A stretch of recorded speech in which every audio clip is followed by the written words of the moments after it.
Magandang umaga po sa iyong lahat. Ako po si Bayani Generoso. I am the Luzon representative of PNASLI, which is the sponsor of this show, TerpTalks. The Philippine National Association of Sign Language Interpreters would like to welcome you, our deaf community, our interpreting community, and all allies. So before I begin, I'd like to introduce to you my lovely co-host, Miss Casey Miroy. Miss Casey, where are you? Hello, Bayani. Thank you. Good Ayan. morning. What's Good up with you morning. guys? Ah, Amazing morning. Welcome po sa ating TerpTalks Conversations with Sign Language Interpreters in Mindanao. Ayan, Sir Bay, how are you? Another week I'm has passed, diba? yeah, I'm doing well, thank you. How are you? You're looking beautiful as always. Bakit lagi People ka don't nagko-compliment na na well, nagba-blush ako? sadya yan ganyan kasi I'm the Luzon rep. Ikaw naman, you're the muse of Pinasli. Okay, tatanggapin ko yung compliment. Kailangan ko matutunan tumanggap ng compliment. Ayan. Yeah, for Ibabalik ko yung sure. compliment. Ikaw din, you're looking guwapo or maganda, Aba, which do you prefer? ikaw naman. Stop it. But continue. So, I want to apologize muna sa aking screen. Mukha siyang may filter na, heavenly scenario ang dating. Ganyan talaga yung camera ko. Unlike yours, Miss Casey, super malinaw, super clear. I just want to in advance say that this a technical problem sa aking laptop. It's okay. Parang may mist lang na filter. Yeah, I exactly. can still Heavenly see nga her eh. face. Oo, Yeah. heaven. So, Ayan. Mm-mm. let's talk about what happened in their previous episodes. Yes, so it was very interesting session last week. We had interpreters from Visayas. We had a sneak peek of their life as an interpreter there and what are the challenges they have experienced. So one of the interpreters shared her experience na other hearing teachers slash interpreters are judging their intentions, yung mga challenges na kinakaharap nila yun. Tapos also Miss Peach Karen also shared her moment when she did an impromptu voice interpreting. So at first it frustrated her because she thought she did not did her best or it was not her best work. But eventually she got back on her feet and ayun, she learned from that experience. It was very inspiring, especially for starting interpreters, diba? We had a lot of fears, our jitters, ganyan. Pero when we continue doing interpreting, mas nagiging mas nagiging comfortable tayo, mas nagiging, kumaga nag-i-improve yung ating confidence. True, that's true. And before that, the weeks prior, we had interpreters mula sa Luzon. Most of them are from the FSL Act for COVID. And yeah, so we talked about news interpreting. We talked about what it means to be an interpreter, how important it is to be immersed in the deaf community in order to continue in this field.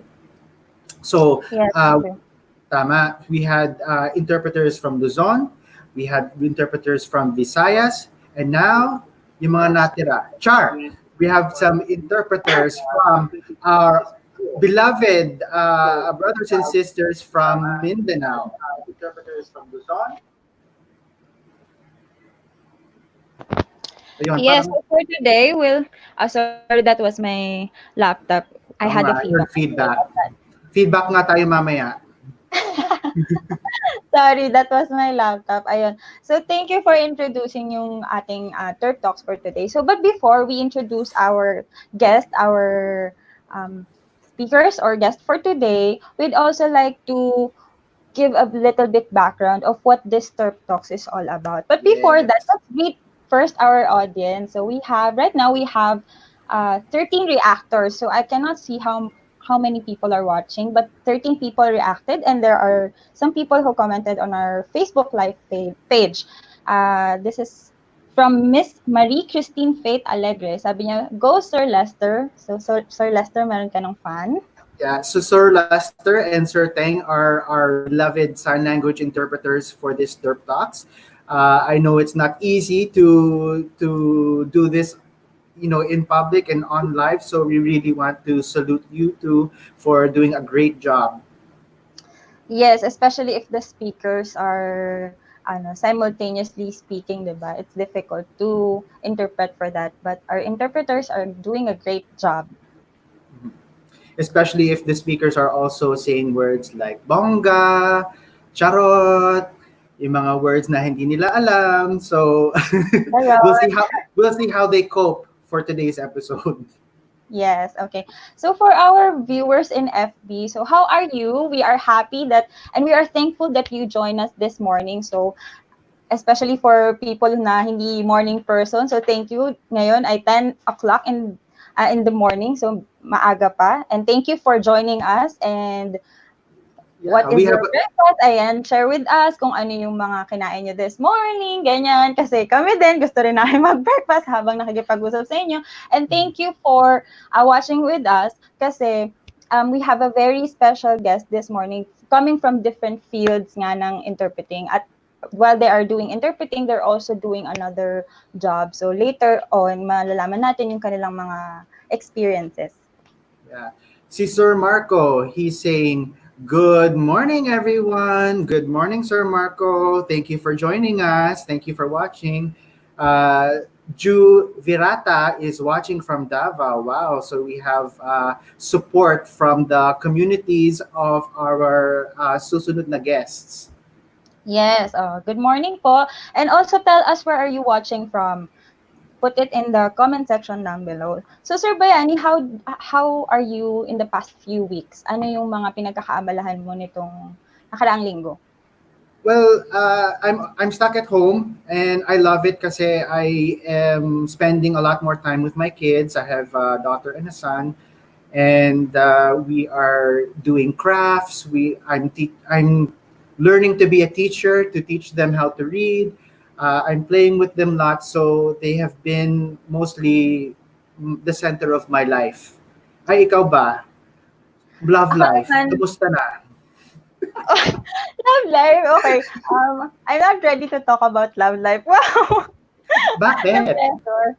Hindi naman, ano lang, private lang yung love life. Pero, this week, ang pinagkakaabalahan ko mostly interpreting and also nag-start na kami sa school with, I'm working in a mainstream setup in education. So, start na kami ng online class. So, ayun, mamaya we'll also talk about that. How do teachers cope up with this new setup or new normal nga na tinatawag natin, di ba?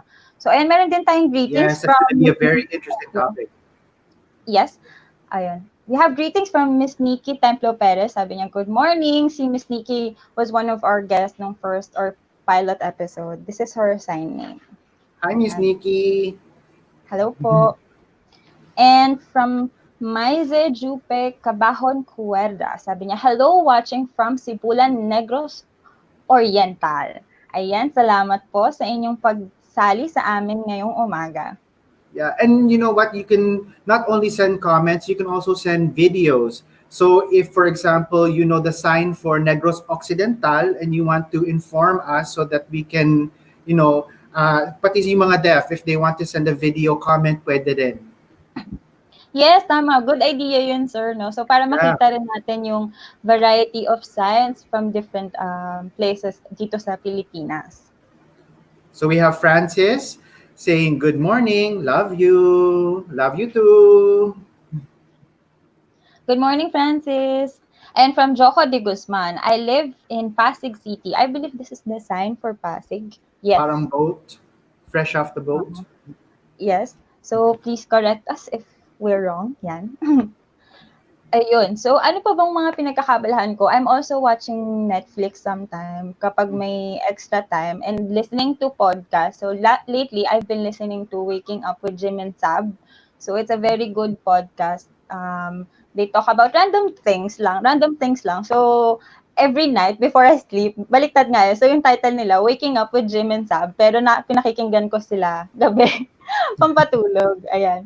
So, Nice. ayun. So, for our viewers, if you're also watching Netflix or any movies, what's your favorite movies? Put it in on the comment section. We'd love to know about that.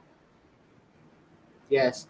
So, we want to also introduce to you as yun, si Edeline Carlos saying good morning to you too, magandang buhay.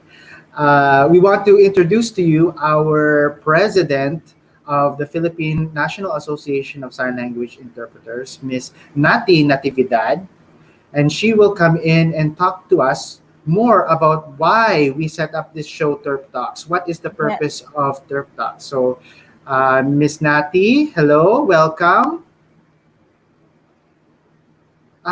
They're sharing a screen. Hi, Miss Nati. Mic, mute, unmute. Hi everyone, I'm here. Assisting Lester. Anyway, so yeah, welcome to episode 4. Mhm. Bakit ka nandyan? Why are you with Lester? Taking Wi-Fi na 100 Mbps. Ay, ganon. Kasi previous weeks, marami tayong technical problems. And so with Terp Talks, we're trying to, troubleshoot, get rid of level up. So we're- So, Miss So yeah, Nati, welcome to TerpTalks episode 4, and I'm so happy that umabot tayo episode 4, kalain mo. And Pinaslit is doing this because we want to reach out to our interpreters, not just in Imperial Manila, but also in Visayas and Mindanao, and hopefully international, diba? So we have viewers from other countries as well, from our friends in the US, Korea. We want to share information, we want to share experiences, best practices. So this is a platform which is open and everyone can just watch, and there's no barrier. And having our interpreters here, Lester and Teng, and na-notice nyo ba naka-uniform silang dalawa? yeah, ang Yes, ganda. napanda Where can we namin to. buy? Official T-shirt, and yeah, it's so nice to see them with our official logo and our official T-shirt. So yeah, I welcome everyone, and hopefully you could join us in Pinasi because we want to elevate the profession of sign language interpreting in the Yes, Philippines. be a member. A long way, but at least we're starting with Terp Talks. Enjoy. Wait. Don't leave yet. I have a Not question for you. Not yet. We're working on backstage. Well, okay, you'll have time to go backstage, but we Okay. want this time to get to know you a little bit better. Because recently you were part of an inclusive webinar for COVID-19 last Yes. Wednesday, and it was in a partnership with PFD, Philippine Federation of the Deaf, and the Malaysian Federation of the Deaf. So Yes. can you talk to us more about what happened in that webinar?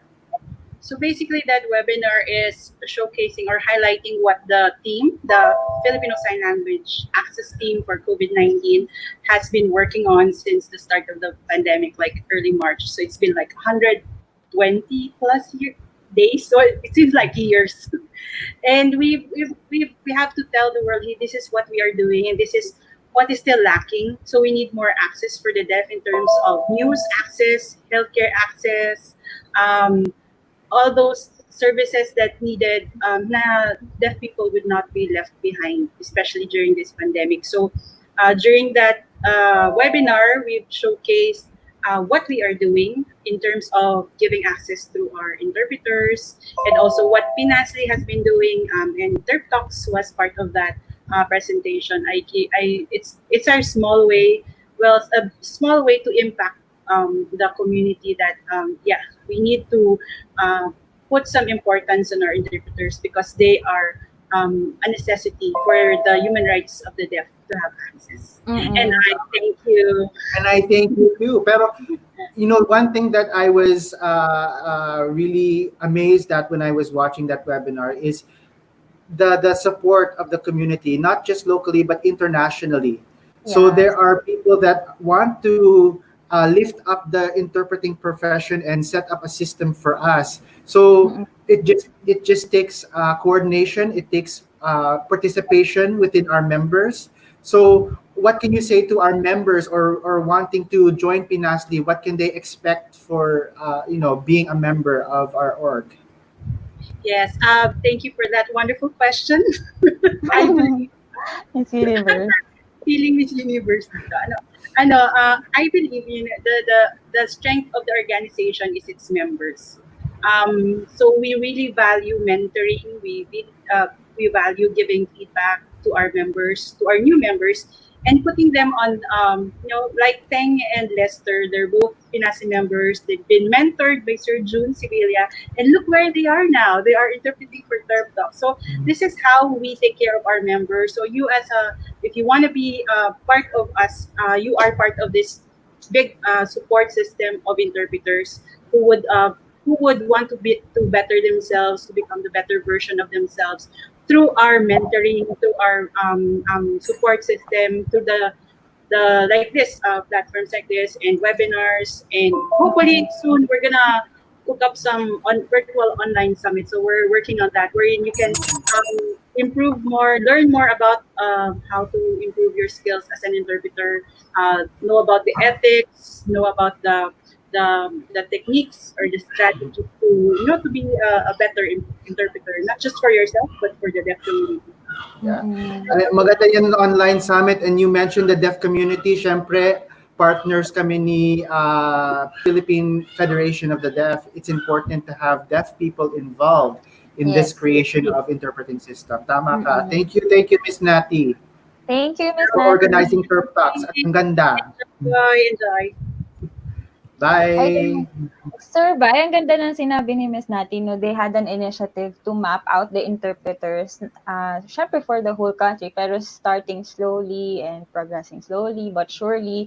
And ayun, speaking of feedback and mentoring and community, so now we have our guest from Mindanao. So I'd like to introduce to you our first guest. She is a sign language interpreter from Southern Mindanao, from Cagayan de Oro. Please welcome our first guest this morning, Miss Christy Joy Montes Carlos. Yay! Party! Hi, Miss Christy. Hi, Miss Northern Christy. Mindanao po. Northern po.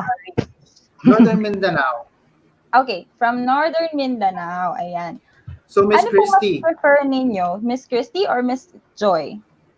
Joy. Joy Miss po. Joy. Joy or Christy. It's either.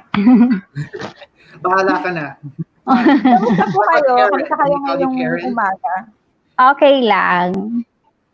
Okay lang. Ano pong mga pinagkakaabalahan nyo the past few weeks? Interpreting. Interpreting. Kalokang interpreting. Opo. So ngayong pandemic, no, and staying at home po ba kayo or working din po kayo? Working. Working po. So how do you cope po ngayong pandemic? Ngayon nag-work po kayo, no? So how do you cope up with this new setup, no, of working during the pandemic? Hard pero kinakaya naman siya. Kinakaya naman siya. Kinakaya pa ng powers niyo po. Opo. Ayun. So, Miss Joy, so I saw in your bio, you were a peace ambassador back in 2008, and you also an advisor of the Church for the Deaf since 2013 up to present. So, can you tell us more about that, yung mga activities niyo po sa Church of the Deaf, and ayun po, ano po yung inyong mga ginagawa doon, activities, and yeah.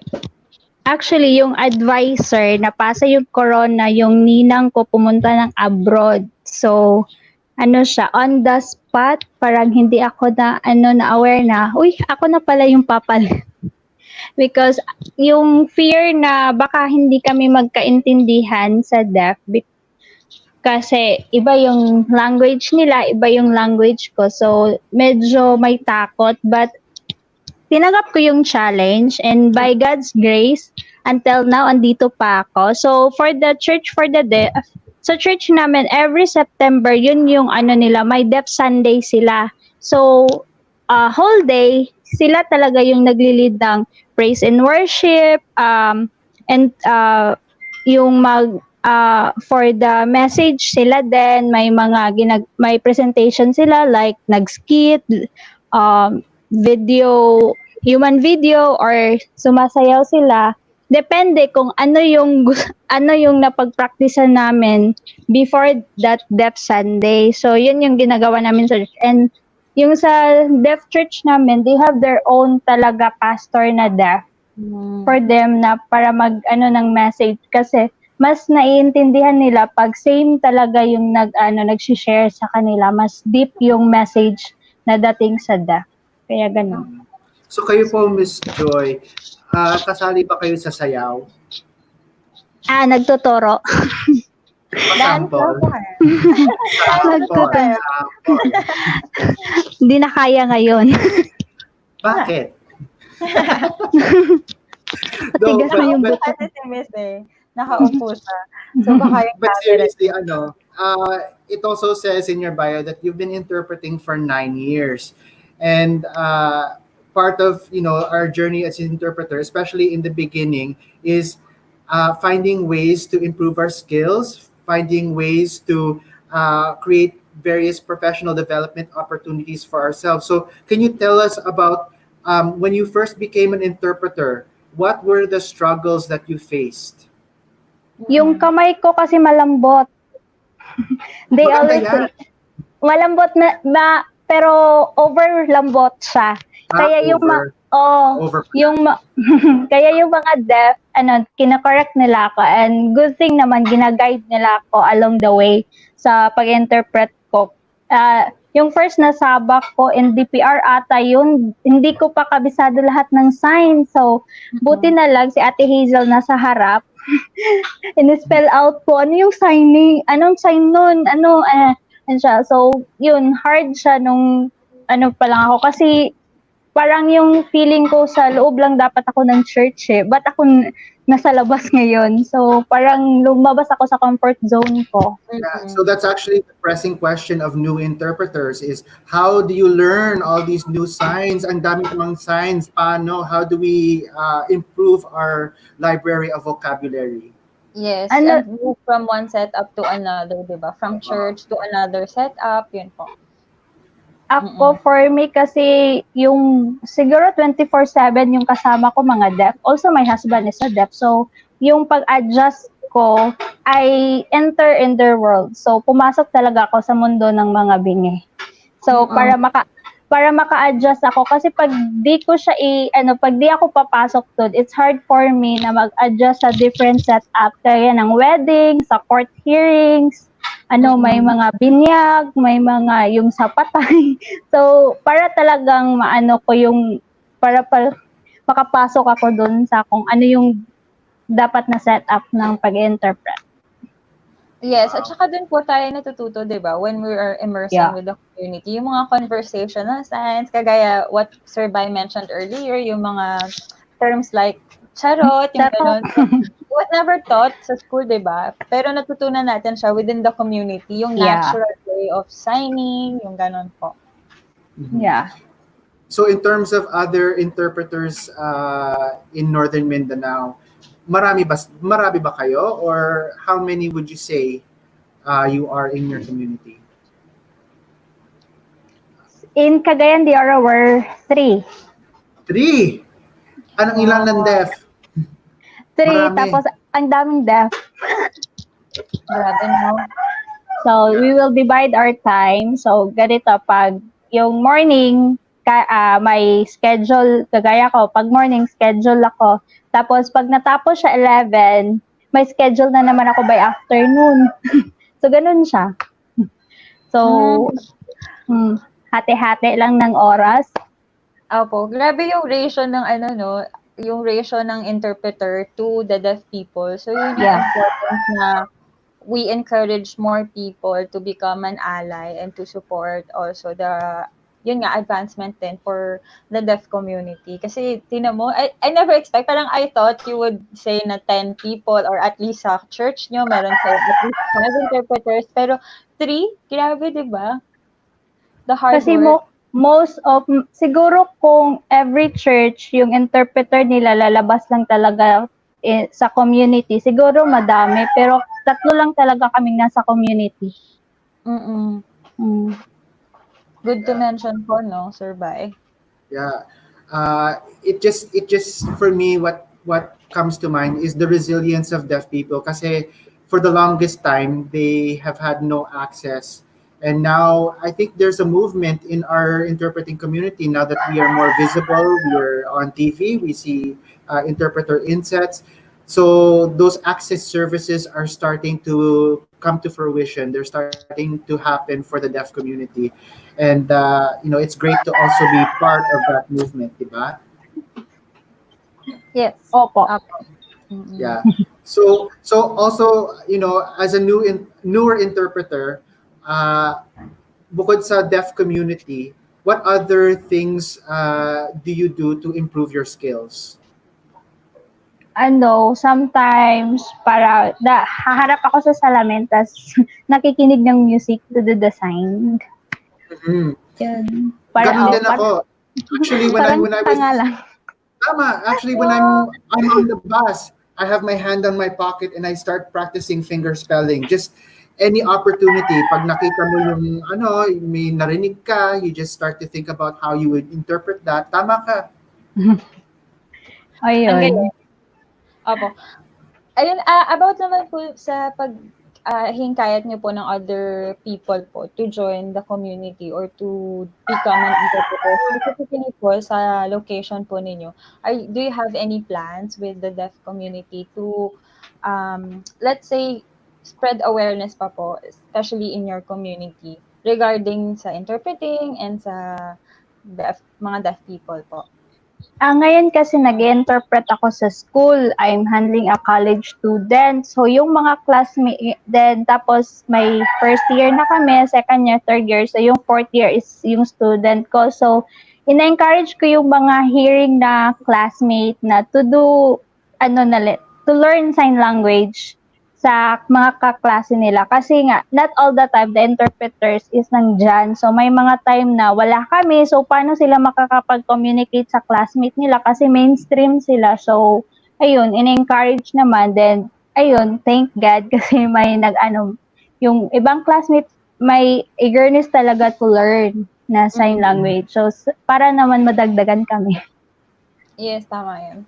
Ayun po. I think, yun nga yung importance talaga ng visibility. At first, I think nasa stage pa tayo na we're trying to tap on people na maging visible pa yung community natin, both the deaf community and the interpreting community. And then mapping out the interpreters, kung ilan sila or nasan sila. I'm sure meron po, kagaya po ninyo, di ba, na-mention nyo na tatlo lang kayo sa inyong community. So, we need to improve on that.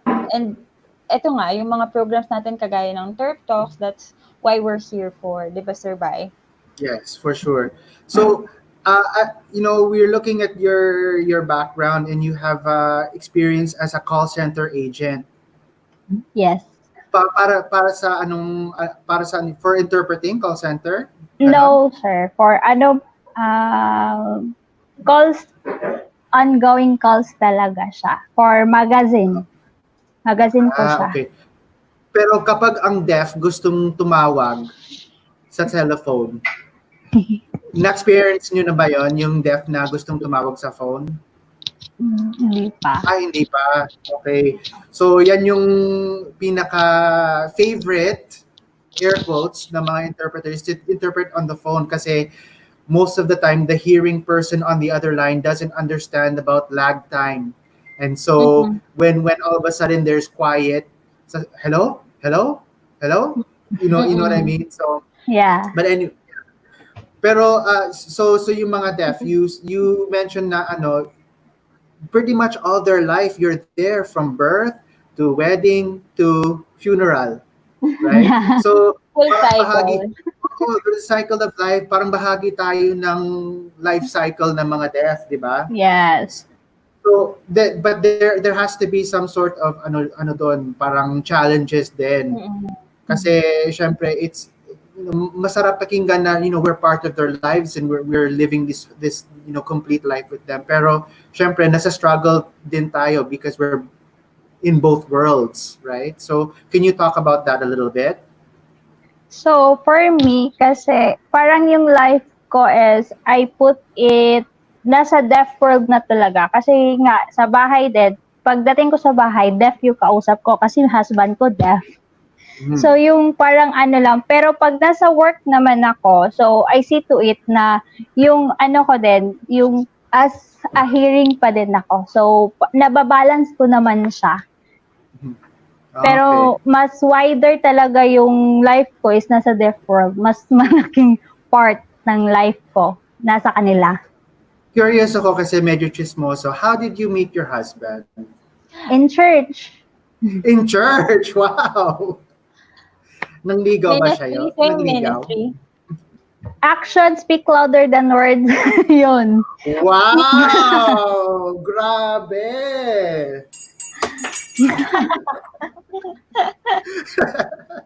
So, anong mga actions yun, Miss Joy? Can you share it sa amin? Baka naman makakuha kami ng tips. Yan, mga love life tips. Yung mga single out there. Ano siya, kasi siya yung nagturo sa akin mag-sign. Tapos yung nagsisimula na siya, feeling ko ng ligaw. So, nasa school siya everyday. Hatid sundo ako. So, ganon. Yung tinitreat niya yung mga classmates ko, pati teachers ko. Oh, sweet. Ganon siya. So, How did ayun. he propose? Yan ang gusto ko malaman. How did he propose to you? In-invite niya ako sa bahay nila, tapos may pinapahanap siya sa aking box na green kasi favorite color niya is green. Then inside the box is a ring. So, ganun siya nag-propose. Wow, ang romantic naman. Parang treasure hunt. Oo, Okay. yun. And he found the perfect treasure with you, Miss Joy. Oh my God. So, Miss Joy, okay lang po ba if we ask about your dynamic as a couple, as a hearing couple and a deaf, hearing deaf couple po, no? So, what challenges or what are the joys and challenges of being in a dynamic relationship such as a deaf and hearing couple?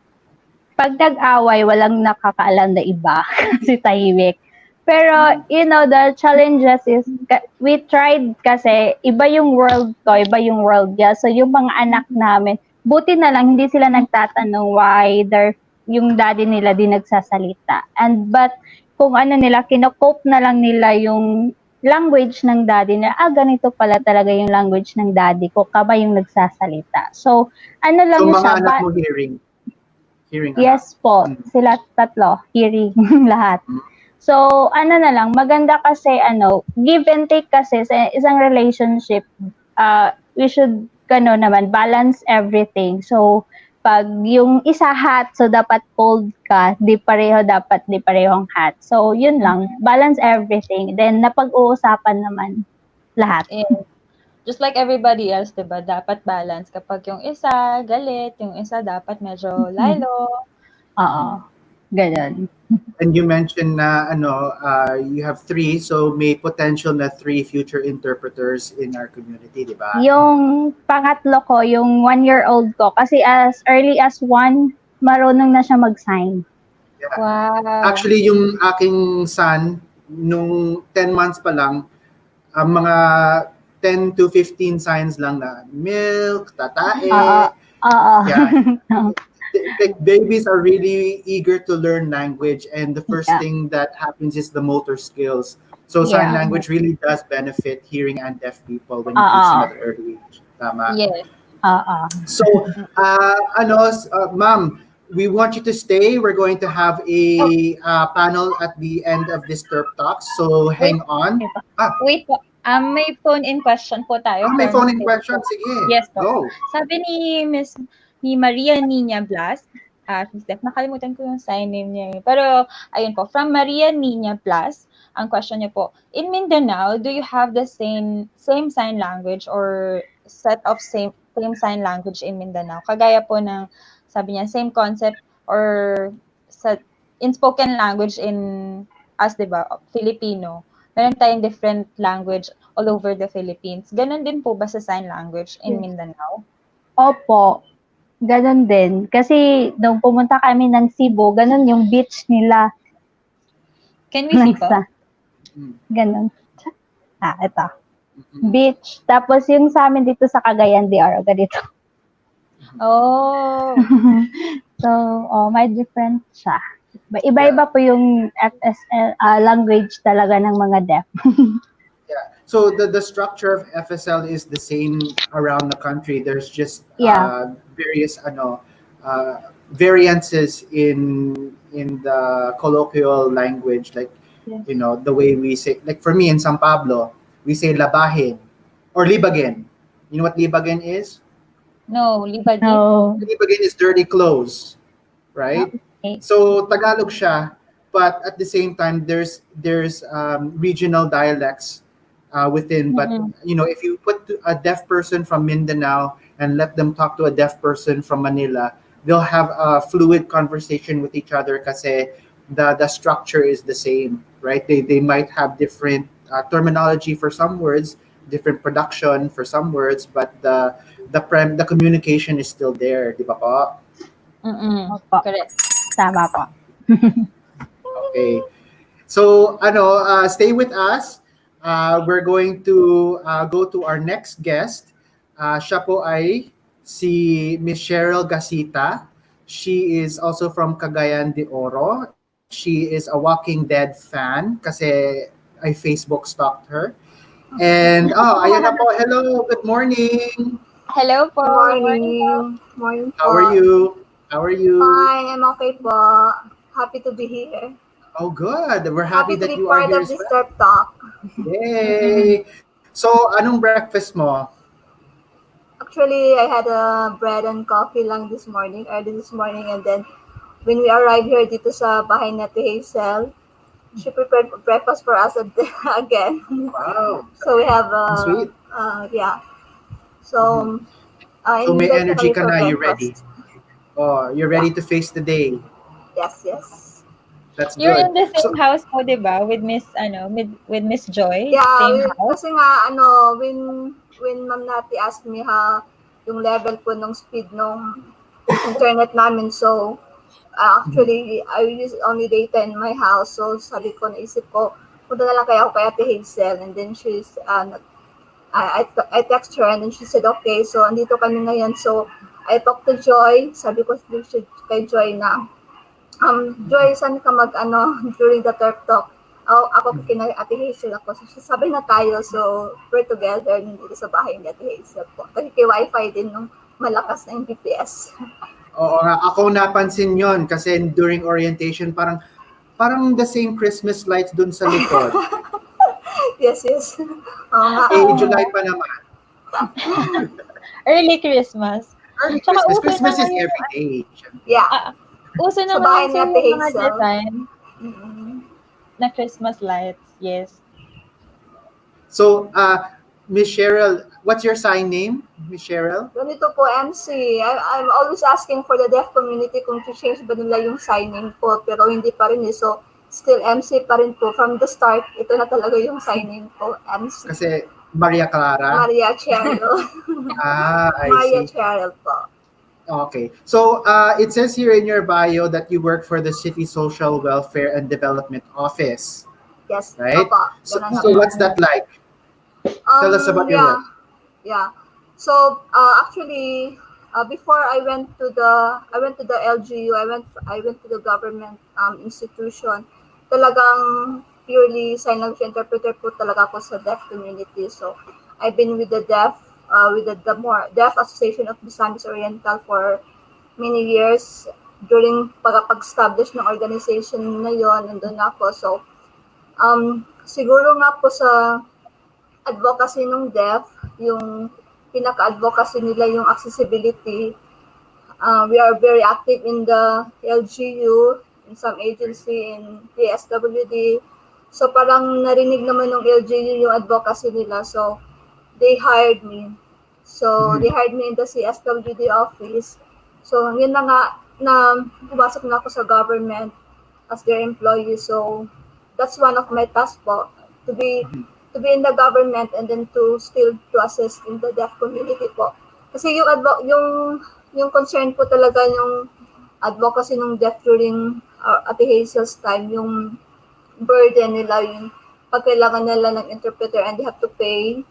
So yun yung nila, concern nila, and then pag gusto nilang magpa-check up, gusto nilang any transaction that they need interpreters, and they have to budget for the interpreter's fee. So parang inopen nila yun doon sa LGU nung mayor ng Cagayan de Oro, and then parang narinig naman po ng mayor yung concern nila. So, parang pumas, why not we hire you? And then, from time to time, pag may death na kailangan ka, so, they will just make a schedule with you and then they will not pay you because employed ka nga ng government. So, that's it So, po. the LGU there is very open naman to provide Yes, access yes po, to the deaf. yes. That's ang ganda. That's Oh, very yes good. po. Oo.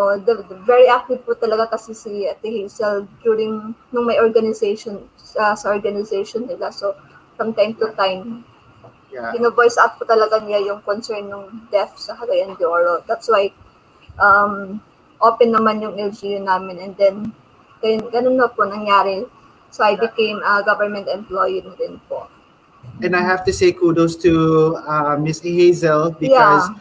that's the reason why yes. things Very happen because true. it Yes comes po. from the deaf community. We have to just Yes. provide them a voice pero sila mismo ang magtatayo ng mga initiatives para sa community nila. Right? Correct. So very good. And then So- this time is our two na po. Dalawa na po kaming SLIs na na-hire po ng LGU namin. So, we can fix our schedule pag busy po ako kasi at the same time ako po din yung focal person ng PWD sa Cagayan de Oro. So, medyo busy, maraming meeting. So, we have another one, yung sabi namin yung pangatlong SLI namin dito. So, just that, yung mga deaf, they will just make a schedule for us, dapat ahead of time. Bukas may check up ako sa doctor, can you be with me? So, i-arrange namin yung schedule namin and then ma-assist na namin and then yan na nga. Pero ngayong time na COVID, medyo mahirap yung face-to-face, right? Yeah. So, Oo. I'm curious, how is your area sa Mindanao? How are they handling the COVID pandemic in terms of access? Yeah. Actually, we're happy to inform you kasi nga ang Mindanao is not really so kanang high risk. Wala po kami sa high risk ng gaya ng other areas na, so it's okay. Pero one time si Ate Hazel itself na she wanted to have a doctor's check-up kasi may health concern siya, and then that time kasi work from home ako kasi actually I'm pregnant for 7 months today. Oh. Yeah. So I work Congratulations. from home. So I work from home and then ang nag-arrange nung appointment niya sa doctor is yung kakilala friend namin sa church doon, yung sa church nila Joy. So na ano naman po, parang PDM lang yung nag-chat sila. Parang walang face-to-face na nangyari nila sa doctor. And then yung request ng doctor na laboratory, pumunta na lang po sila sa hospital with the protocols ng hospital. Sinunod naman nila and then they got the result and then just PM the result. Parang ganun lang naman po. So yeah, hindi masyadong lumalabas yung deaf community by this time kasi nga for this COVID pandemic. But there are there's some bihira lang yung opportunities for you. There's opportunities for you to do some remote interpreting then. Yeah. Mostly pag may mga deaf community, kasi may GC kami, may group chat kami, and then like mga important na mga discussion ng announcement. So sinasabi nung deaf sa amin na can you explain or can you announce this to us, video log for this about what is exit pass, anything that is concern related to COVID. So sinasummarize ko na lang po and then explain to them what's the rules, bawal lumabas, yung 21 years old below, bawal lumabas. Yeah, so I just from time to time, pag may mga important points po announcement yung LGU namin related with COVID-19, sinasign ko naman po, I ask help for the deaf community kung ano yung gusto nyong malaman, like for example, pag mga yun nga, yung mga protocols, mga precautions, mga bawal, so sinasummary ko na lang. From time to time, hindi naman ako everyday makapag video log, ay maka-vlog ng nila. Pero sinasummarize ko na lang po yung kailangan nilang what they need to learn. I want So, we need to kayo know. po nag-check up kayo? Do you know the Yeah. sex of the baby? Yeah, yes po. Pwede It's a mag-announce or male. It's secret? a male po. It's a baby boy. Wow, congratulations! Meron ng pangalan? Yeah, meron din po. Ano po? Share! Yumi Kian po. Ano po? Spell do. Spell. You, Yumi. yes. Wow, ganda. Anong ibig sabihin ng Yumi? Kia. Ikaw at ako. Yeah. Sure. Ikaw naman. I love it. Nakakakilig naman. Oh my God! Hindi ako makaget over. Oh my God! Sweet Naro. Parang, I just love it. I just love the name. Parang gano'n. Oo, ang cute. So that's good. You're definitely going to give us updates. We're going to still be in touch with you. So make sure that Yes. isa pa yun na potential interpreters natin in the community. Yeah, And yeah. hopefully, ma-meet natin yung baby in the future.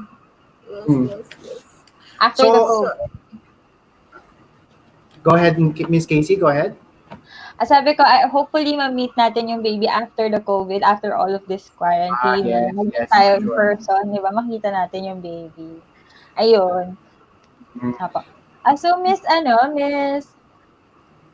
Cheryl, stay on the line lang po. Later po, we'll have a panel and question and answer open for you and for the other guests. Ayun po. Thank you po for answering some of our Thank you questions. po. See you later. Ayan po. Sir Bai, for our next guest, he is currently working as a professor in Davao Oriental State University as a college instructor and also program head of Bachelor of Special Needs Education. Ayan, so marami tayong pwedeng tanungin din sa kanya. So let us welcome Sir Jumar Dave Parahilan. Hello po, Sir Dave! Hi, Hello Sir po, Dave. good morning. Good Ay, morning. parang pares ang filter natin. We're both from heaven. Maybe. Kaya po. How are you? Okay lang po. Thank you po. It's such an opportunity to be here po. Yeah, it's great to have you here kasi syempre we have to include our peers from Mindanao into our TerpTalks kasi bahagi sila ng interpreting community. So, sir, tell us more about your work as a teacher.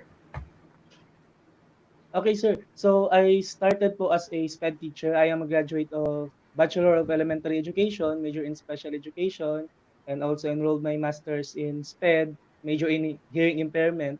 So I started po talaga as teacher sa Deaf Ministries International, and it was such a wonderful experience. Doon po talaga ako nahasa sa sign language because it is a dormitory school, residential school.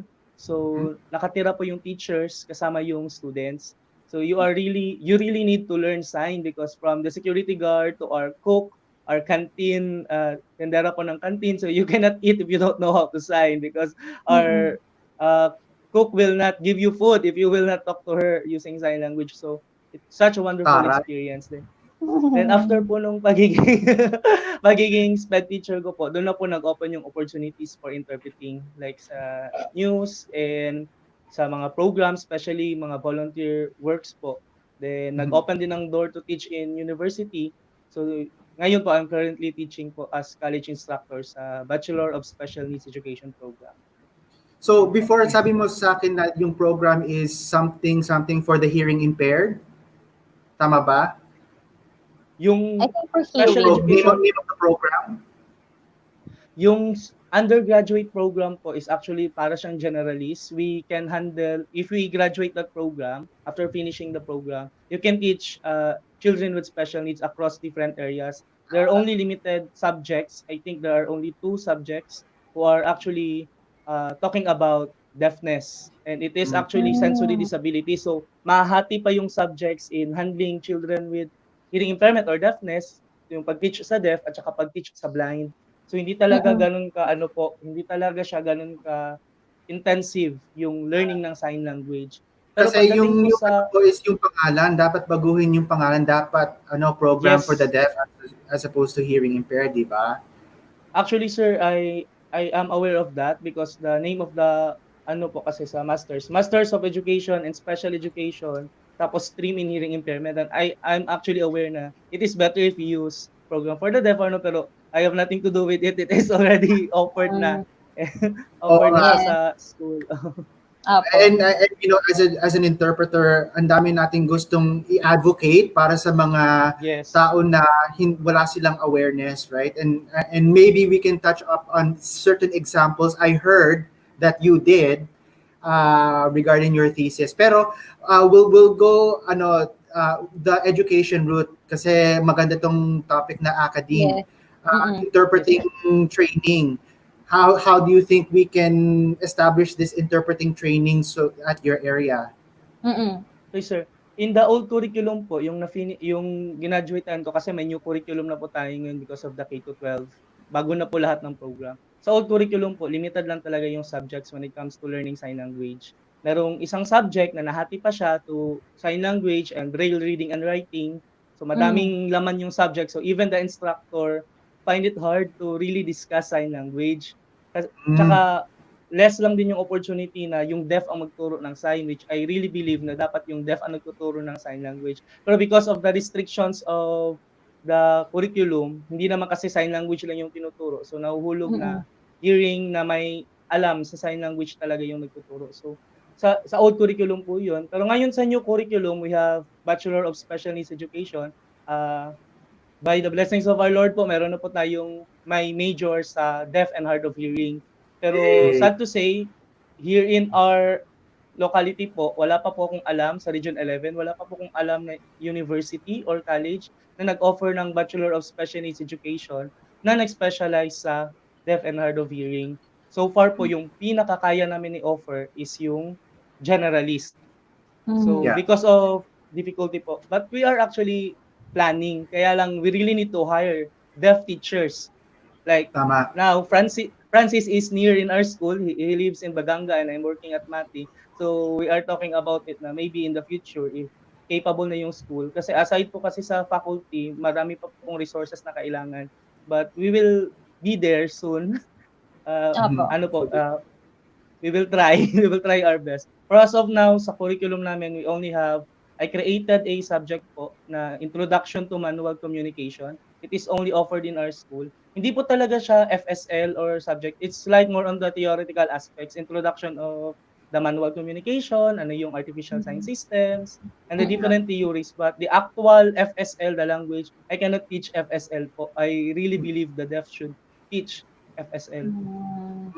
Yeah, actually, that touches on ang dami kasing SPED teacher that has a dual role of interpreter. And Yes. Yes, this sir. program, this training is parang tugma. Like it's perfect because it encompasses not just language but also various signing systems, like you mentioned, how they are applied in the classroom. So Theoretical application. yeah, Yes. Mm-mm. Actually, there- that is one of the major problems po namin dito because most of our interpreters are actually SPED teachers. And Mm-mm. I talk to some deaf in the community po. They really respect teachers who are interpreting for them, but they really understand their struggle. Parang nahihiya sila sometimes to us because they feel na bothering their teachers. And we know naman yung burden ng teachers. Ang dami pong paperworks, ang daming workload pa lang mismo din. If you have your class, then you will be called to interpret in a place, then parang ang hirap na Totoo. hati yung attention mo. And if you go to, for example, an interpreting for court or programs, sino yung maiiwan sa students mo? So we really need exactly. to really need to motivate.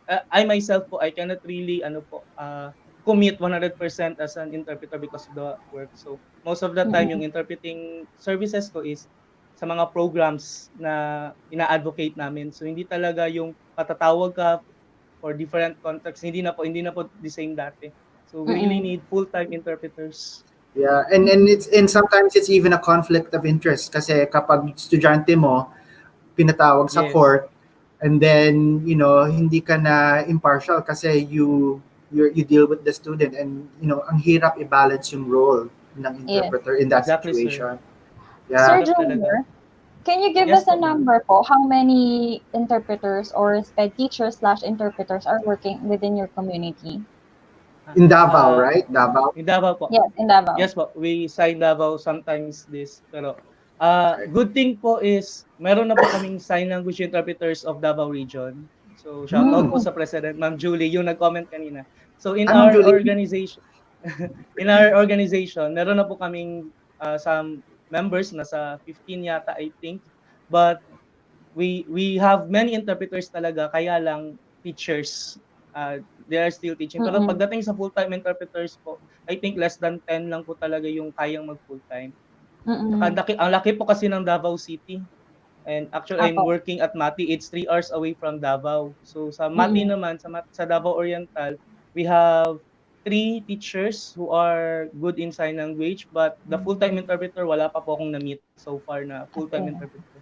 Mm-mm. Na freelance po, no? So, that's good to know po, no, sir? So, because of that, ano po yung mga plans ninyo how to spread awareness regarding the interpreting community dyan po sa Davao? Okay po. For the past years, I've been conducting po trainings and seminars with the deaf community sa CCSDO po. So every summer we have this what we call Camp Pag-asa. And Camp Pag-asa is a summer camp for children with special needs. It's a whole week po, stay in. Kaya Mm, lang, lahat po ng bata nandun. So we take that opportunity na to advocate then interpreting and sign language sa training before nung camp. So we've been doing that for 20 years na po and I am involved with that since 2010 or 2011. So we've been conducting training and sa work ko naman po we have opportunity to conduct seminars. Kaya lang sometimes po parang naaalanganin ako kasi if you have no choice, parang ikaw yung mag-introduce talaga ng sign language. But I always say to my participants na the best way to learn sign, if you're really interested, learn from the deaf community. Pero mm, True. sometimes hindi din accessible yung ano natin yung deaf experts. Sometimes hindi din sila accessible during that time. So you really have to help in advocating the language for them. Apo. Yeah. Sir, speaking of deaf experts, sir, so, di ba po, ay na meron na kayong plans to spread awareness for the hearing people. What about the deaf people po? Do you have any curriculum or plans to empower or equip the deaf people there in your community para po they become leaders and in future na teachers for FSL? Here in Davao po, we have naman po association for the deaf, Davao Deaf Association. We have naman po and we are partnering with them. Anong So, sign nila? I'm sorry sir, I forgot. Kasi matagal Okay. ko na kasi Okay kami lang hindi po. na It's not nagkikita. important. It's okay. Tapos, ano po sir, we really advocate to have deaf leaders. So, I'm happy to say we have a deaf po who recently graduated special education at the University of Southeastern Philippines, Tago. He was my student before when he is in high school. Then he followed our path, he enrolled the course that we took. So, nung graduate po siya ngayon, hopefully he will pass the board exam. And later on, we are planning na kapag qualified na talaga siya, he will be teaching subjects na din in universities pa to help other deaf din naman. Yun po talaga Yes. yung plans. And when it comes to deaf Kasi programs, I most think of what the needs to happen with curriculum is it has to be based on research. It has to be evidence-based yes, talaga. And you know, that's the one area of sign language interpreting that really needs developing is the academic side, right? So you know, it's kasi I'm trying to figure out a good segue sa next question ko. You wrote yes a sir. thesis. You wrote a thesis. Pamagat ay classroom use of artificial sign systems. So tell us about that. Actually, sir, hindi pa talaga siya natapos because of the pandemic. Some of my Okay. respondents hindi pa makontak. But the study is like more about on the experiences of the teachers who are teaching deaf and hard of hearing students in using artificial sign systems in their classroom. So when we talk about artificial sign system, it is not our natural sign languages. It is not FSL. It is not ASL. It's more of the systems that we created to communicate effectively with the deaf. Mhm. So most of the literature po talaga they are against in using artificial sign system in but still it is still being used in the classroom. So I would just like to explore and understand ano ba yung nangyayari, ano ba yung yung reasons bakit nag-i-exist siya and paano ba siya ginagamit ng mga teachers. Was So, there any about dun controversy with that topic? Like, did you get any kind of violent reaction with Backlash, ganun. backlash, anything like that? actually, so far po wala naman because I'm just hindi naman po kasi gano'n ka-deep yung ano, hindi naman ako naghahanap ng issue. I'm just trying to Mm, record for further Mm-mm. research din po. Kasi if we really wanted to understand how well our deaf students learn, we really need to first understand the language. Kasi yun po Mm-mm. talaga yung pinakamalaking factor in their learning. So, as a researcher, I am trying to look kung ano or record or explore ano ba yung nangyayari sa loob ng classroom. Kasi yun talaga yung important. Sa context naman dito sa Mindanao, specifically sa Davao Oriental. Kasi magkaiba yung Mm-mm. background ng teachers dito at saka sa ibang places. Especially when Yes. it comes to training. Mm. So, okay. maganda po yun, sir, no, that you have this research kasi importante rin na meron tayong data. And yun nga, you mentioned earlier that everything na we do in terms of policy making or curriculum making, it has to be evidence-based. So, your work is really important. So, thank you for sharing about that, sir. Mhm. Thank you Yeah, po. so we're going to ask you to stay on the line because we have a final panel. We're discuss amongst other interpreters about certain issues. So you'll stay on the line, sir? Okay, very good. So we're going Thank to you go po. on to, thank you po, thank you. Sige po. We're going to head to our next guest. And siya po ay si Miss Ross Ann Kapalit. Kapalit. Kapalit. Kapalit. Kapalit. Hello. Ayan, From, sir. Hello. hello, from Butuan City. Yeah, from Welcome. Butuan Hello. City. Butuan City. Butuan City. Butuan City. Parang Butuan How do you City. stand po again? Parang trees. parang Kasi, pageant. yeah, trees. Pageant Butuan City. City. Mhm. So, kumusta ka na dyan? How are you po? Well, I'm doing good naman, by God's grace. Yeah. So, you're keeping safe at home. Everything is, in terms of handling the pandemic. Okay po kayo? Okay naman po. But right now, I'm not at home. I'm at my sister's house because mahina yung internet namin sa bahay. So, kailangan malakas 100 Mbps pa yung sinabi ni natin. Yeah, ito talaga yung new normal. If everything is going to be done remotely, we have to make sure the technology is working. So, tama po. Yes. It's That's our one of weapon now. Yeah, that's one of the things that we learned in the past episodes kasi hindi siya we really need to figure out how we're going to integrate into this new way of communicating, this new way of working as an interpreter. So welcome to you po. Thank you po. So in your bio, you are interpreter of all trades. So you interpret for TV Patrol, you interpret for church, you're in education as a SPED teacher, you do also community work. So tell me, how did you become an interpreter? What made you interested? Well, it's a long story, but We have it's time. You have 10 okay. minutes. We have time. Okay, I'll make it quick. It was not really planned at all. I think it's more of a destiny. It's or God leading me to this path, to the world of silence, to the deaf world. I was actually studying SPED in Cebu, and then when I had my practice teaching in Mandawi City Central School, SPED School, I asked the principal to assign me to a class for students with intellectual disability. But unfortunately, it was full. There was no available slot for a practice teacher. So she said, dito na lang ka, doon ka na lang sa deaf. So I was really terrified because I had no sign language skills at all. So when I introduced myself, I was looking at the board, like I was introducing hi, I'm teacher Anne, and the deaf students were laughing at me. Oh, teacher, you don't know how to sign. Fortunately, there was an angel in the name of Sir Max.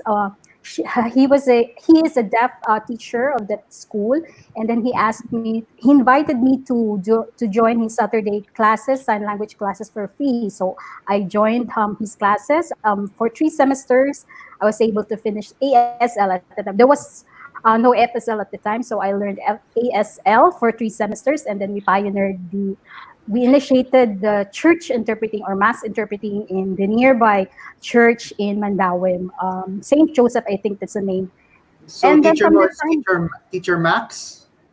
Teacher Max? Max, Teacher Max, Paano he, yung name sign? Parang shout I out. forgot. I think it's here, something here. Okay, Max, shout Sir out to, Max. teacher He's the deaf Max. teacher from Bandawi City Central School Sped Center. So he was my first teacher in sign language, and then yeah, we initiated the sign language, or I mean the mass interpreting in church, and uh, then nagtuloy-tuloy na. Then there was a group, an NGO called Gualandi Volunteer Services Program, or Heard of it, yeah. GVSP. They invited us to join in their FSL. So now we learned about FSL, Filipino Sign Language, and then we were exposed to TV interpreting. So yun, doon ang galing yung experience ko for TV news interpreting ABS-CBN Central Visayas chapter. So from when I graduated SPED, I transferred to Butuan because there was a position for SPED teacher for the deaf, and then yun, tuloy-tuloy na. Mm-mm. So So when I started interpreting for the church, that's how I started loving really the deaf. I saw how valuable the role of an interpreter really in bringing the gospel to them, and yeah, bringing the message basically to message of God to them. Kasi basically, usually hindi when siya interpreters, they first fall in love with the community. They first yeah, fall in love with deaf culture and the language, obviously. yes, So, it's how it usually happens that way. So, yun. And it's really great to see that you are so versatile in so many different settings. So, why is it important for an interpreter to be able to work different types of Be assignments like flexible. that? Yeah, being flexible. Why is it important? Do you think? yes. That's really essential to be versatile as a sign language interpreter, because being versatile means giving the deaf people or the community full access to information in any setting, not leaving any deaf behind, or as what Miss Nati had mentioned earlier, no one should be left behind. So when you're all around, you have a wide array of knowledge in any area, so it would be easy for you to interpret for the deaf. So kasi it's hard to limit yourself to just one setting lang, like, oh, I don't want to be on TV, I just want to be in church. It's hard Mm-mm. because you cannot expect what word or terms would come out during your interpreting, like what if some medical terms, or what if school terms, educational terms would come out, how would you interpret it? So it's better to be prepared, it's better to be all around in terms of, you know. Can you share with us a very interesting situation, interpreting situation that you've been an experience na kakaiba, like bukod sa education, bukod sa like a really unique interpreting experience that you have? Well, there was a very funny one, wedding interpreting.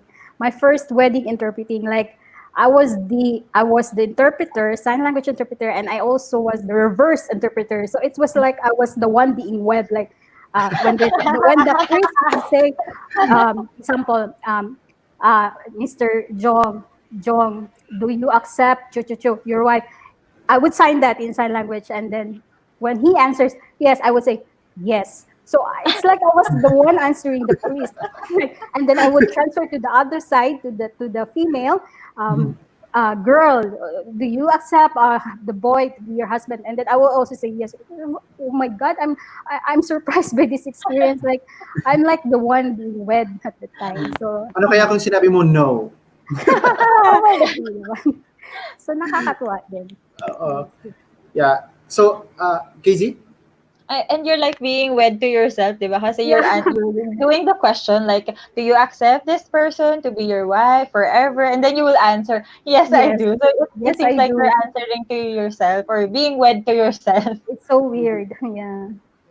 So, bukod sa interpreting, meron ka ding advocacy. So, you also created Basics for Entrepreneurship, a guide to building and startup for deaf individuals.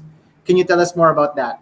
Yes, I'm actually bringing the book with me. It's actually here. Wow, It's shameless finished. plug. Yeah, Love it. shameless plug talaga. So it's actually a simple project. One of my outputs for my re-entry action plan for the Australia Award Scholarship, which I received in 2017. So Mm-mm. this is my output now, and I'm giving this to the deaf recipients of my project, my students and members, some members of the Butuan Deaf Association. Mhm. So this Can book we is see all po? about, yep. Can we see the Yes. cover? Where This can we is Mm. buy actually this? Where can designed. No, no, it's not yet available. Like it hasn't been published yet. So the so design, yeah, was made by the president of the Butuan Deaf Association, Jong Sugian. So he made the what's her design. He name was sign? What's her name Jong sign? Jong. So Jong. he made the design, yeah, of the book. He is one of the recipients of this project. So I've taught already this subject, entrepreneurship basics, last school year, and then this book came out late because of my hectic schedule. Mhm. But I'm thanking God that I finished this already. When did you finish it? Last April. Last April. So April. then there are some deaf people that have already benefited from your book. Yeah, because no, I haven't distributed it yet, but I've Okay. taught it already. All the subjects discussed here, that are discussed here, were already taught last school year, Mm-mm. 2019, from June to March. That's wonderful. Kasi yun nga, there's a lacking of resources in general for the Yep, deaf community, and and for special education also. exactly, and so it's wonderful to see, resources not just for sign language, but for building livelihood, for creating Mm-mm. opportunities for the deaf. So I Yep, really yep, commend you on that. yeah. Thank Mm-mm. you. Mm-mm. Miss Ross, I have a question po. So right now po, we have this new normal, di ba? How do you cope up with the alternative education for the deaf in time of ngayon po na in COVID? Especially, most of the deaf, di ba, wala silang access sa, they do not have access for, let's say, gadgets or technology. So what plans do you have to be able to provide access for the deaf community in terms of education in times of COVID? Well, definitely education never stops for the deaf. No, education continues for the deaf. We just have to be resourceful and creative in providing them materials that they could use Mm-mm. offline or online. Whether so, right now we're actually doing some um, materials or making some materials that are accessible online or offline. So one example is the Kotobi ebook, which we have learned from the EdTech. We were trained to make an ebook by ourselves, and then the good thing about that ebook is that it is accessible through uh, their cell phones or tabs, or even if it they're on offline, because the book is the ebook has everything already. They can practice do some practice exercise in the book, and it's interactive. There's the beauty of that. But Mm. if they don't have a cell phone, for example, they can use a CD, or we can give them a CD where we save all the videos that we have prepared, signed video of the lessons. So Mhm. they could use a CD to be played on their VCD players. Mm.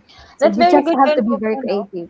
Yes. Yes, very creative kasi it also shows the job of the teachers and non-teaching staff of the DepEd how to be creative in terms of providing access not for just for the hearing. And ngayon po sa mga deaf, 'di ba ang hirap nga kagaya what Miss Joy mentioned earlier, ang hirap nga na person to person na magturo. What if na online pa or you do not see the Yeah. teacher?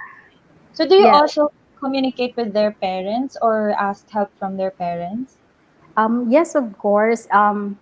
So in that case, if they could access we would be putting on captions on the video so that the parents could also read. And by the time they would need to review the lessons, they would be able to also share or teach their children, because they're able to understand the sign, because there's a caption on the bottom of the video lessons that we prepare. Are the captions in English or Mindanaoian?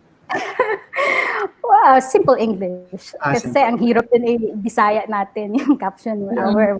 We're signing English, so it's hard to Mhm. Yeah, decide. one thing I noticed with teachers that are starting to develop these resources is they're always trying to find sign glosses, right? What's the sign for this? What's the sign for solvent? Yung mga ganon.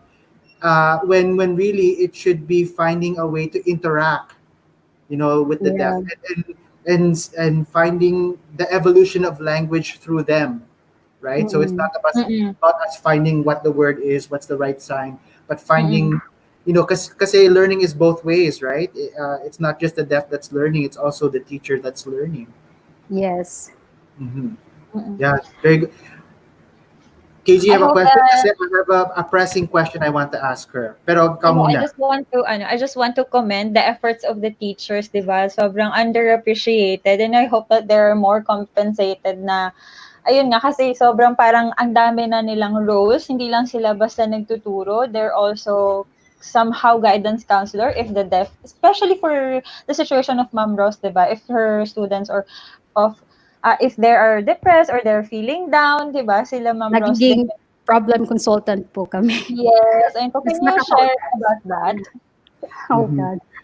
Okay, I don't have to elaborate it for it, but that's one of the challenges of being a SPED teacher as well as a sign language interpreter, because you're not only the teacher, you become their Mm-mm. ally, you become their supporter, you become their friend, Mhm. problem consultant. So in my case, I've developed too much empathy for these children, and I realized that it's not good. As the saying goes, too much of anything is bad. So just Yeah. have to. I've learned it the hard way. Na you don't have to take up their fight, whatever problems they have, but you just have to be there for them, to Exactly. interpret for them, Being but present. being present, Mm-mm. and teach them to fight for their own rights Mhm. while you're at their side. Yeah, Yes. while at their side. So my pressing question for you, I heard from a little bird that marunong ka kumanta. So if, para break in the show, can you give us a sample of something that you Sure. can sing for us? A cappella na lang. Oh my God. Actually, Sorry to put you on the okay, spot. okay. No But pressure.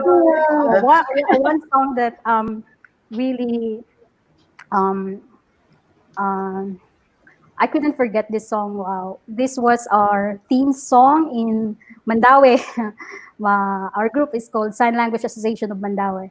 This song is called "Two Hands, One Heart" by Don Moen. So, do you Okay. know the song? Do you know the song? No, I don't.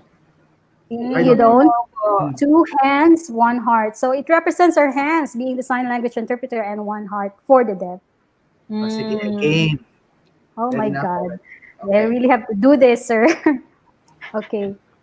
But okay, the song goes like this. Meron talagang lyrics. Prepare, medyo prepare. Kasi hindi ko kalain na tutuhanin nyo talaga, sir. Okay. Shall I You know. begin? Okay. What can I give?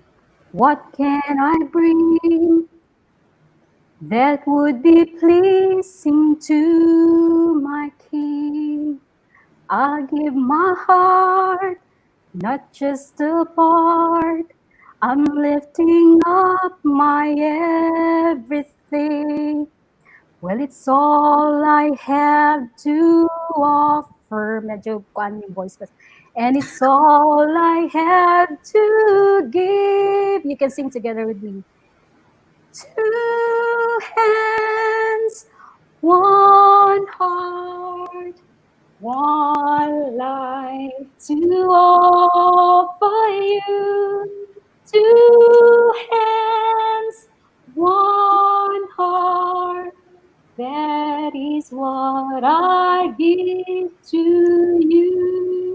That's all, no, sir. Yay! Oh I my love gosh! it. So, Ang ma'am, galing-galing. ang galing-galing talaga. You have to put a concert together, okay? For all of us interpreters in the future. Versatile na talaga tayo niyan, sir. Versatile talaga yung theme natin ngayon.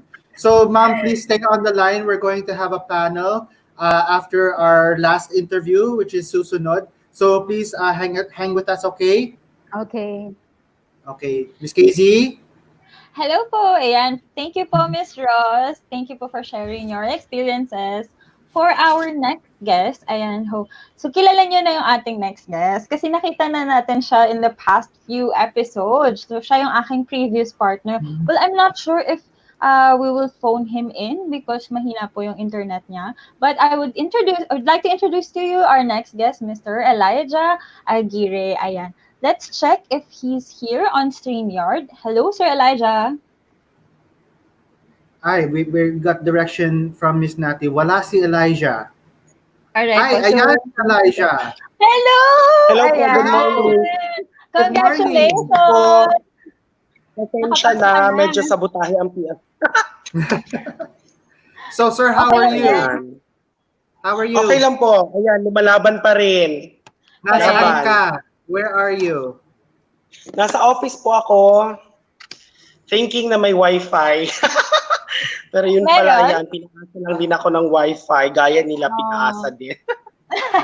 So, you're there in your office sa work sa Cotabato City? Hello? You're in Cotabato City? Naghang po ata si Sir Elijah. Naghang si Sir Elijah.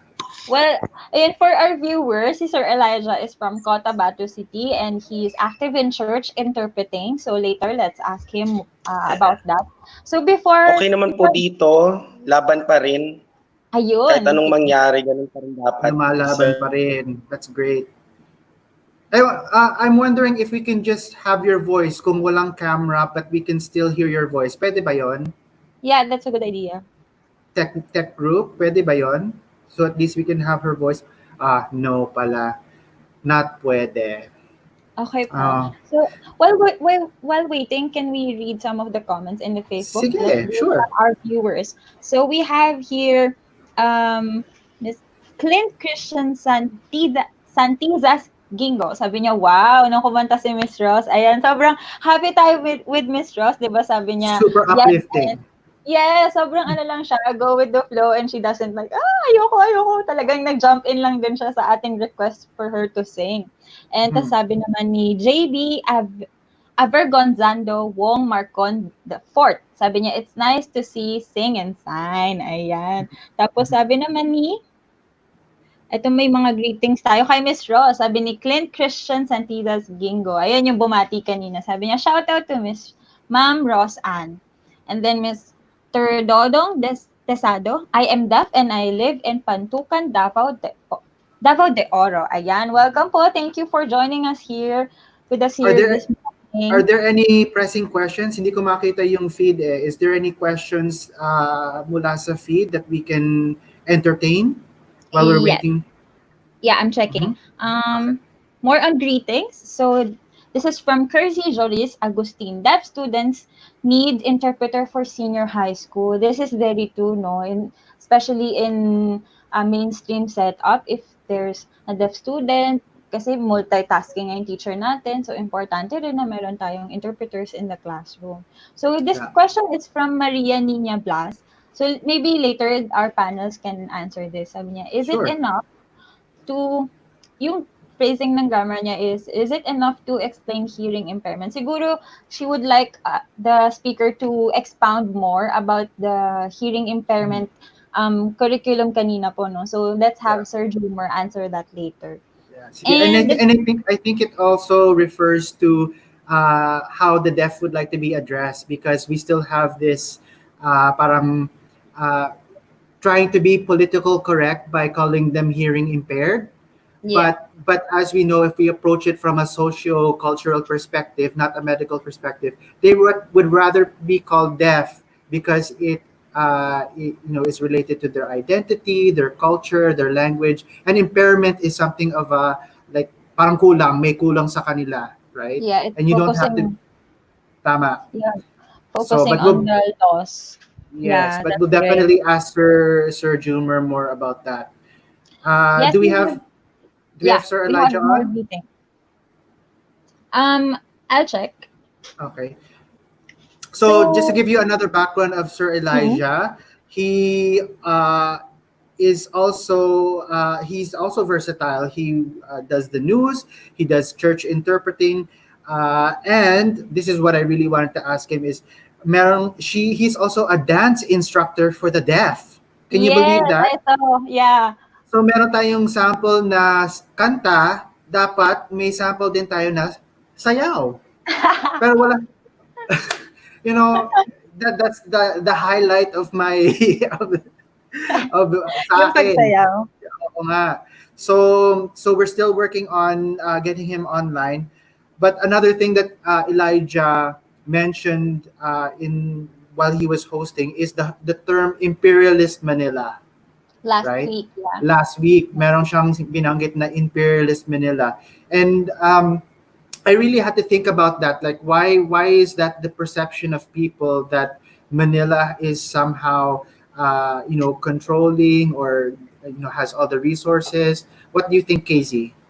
I think it comes from the idea of yung colonial mentality, no? So, yung Mm, Philippines, we were conquered by various conquerors in Spain, the Americans, the Japanese. I'm not sure if that's in order, but ayun, various conquerors, yun yung nag-instill sa atin ng idea na other countries are better than us, or meron tayong idea na somehow inferiority complex, if mhm. that's the right term.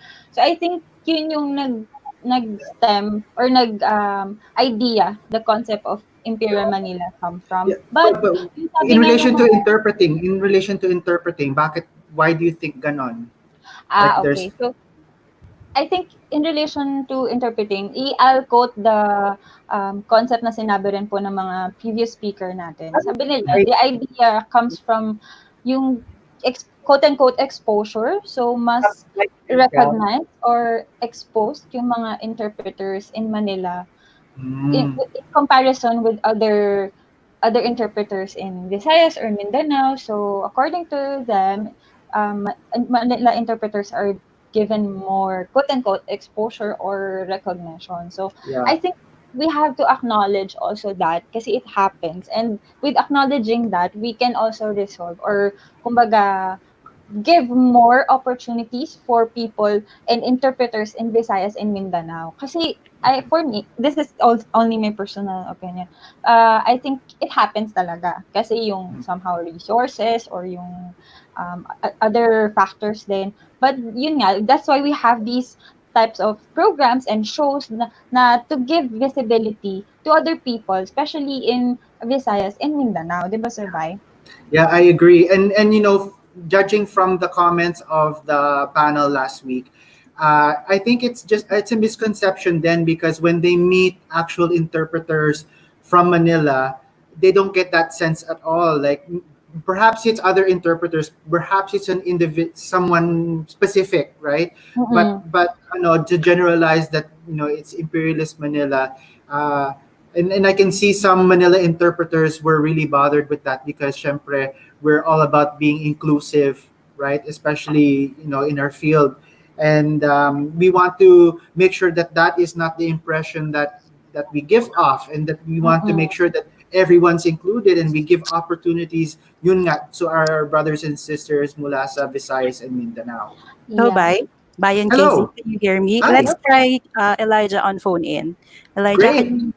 Elijah, start. Hello. Can you hear Hello, Elijah. We phone a nakalusot ka, Elijah. I was going to force you to dance.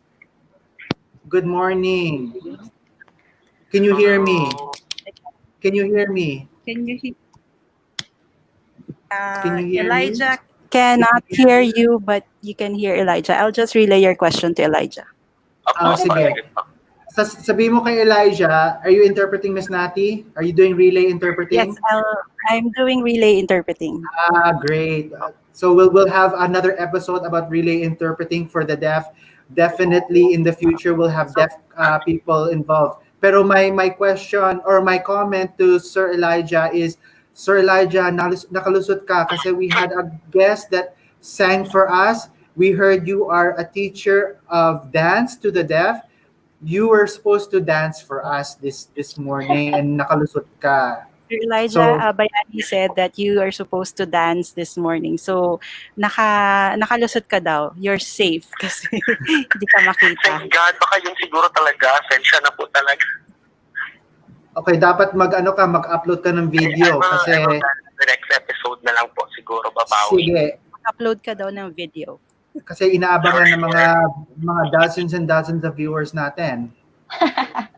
Inaabangan ng mga viewers daw natin, Sir Elijah. So, we're gonna guest you in the next episode until we get your PLDT up and running. For now, make sure you do your dancing video and show us on the next TerpTalk episode. Sure, Take it away. no problem. Do you have any message for our viewers, Elijah? So my message is just always support their talks, and then Laban you lang. have a lot of wonderful stuff for them. Laban lang. Mhm. Thanks, Elijah. Thank you, Elijah. Itong mga ganito, bakit isip pa?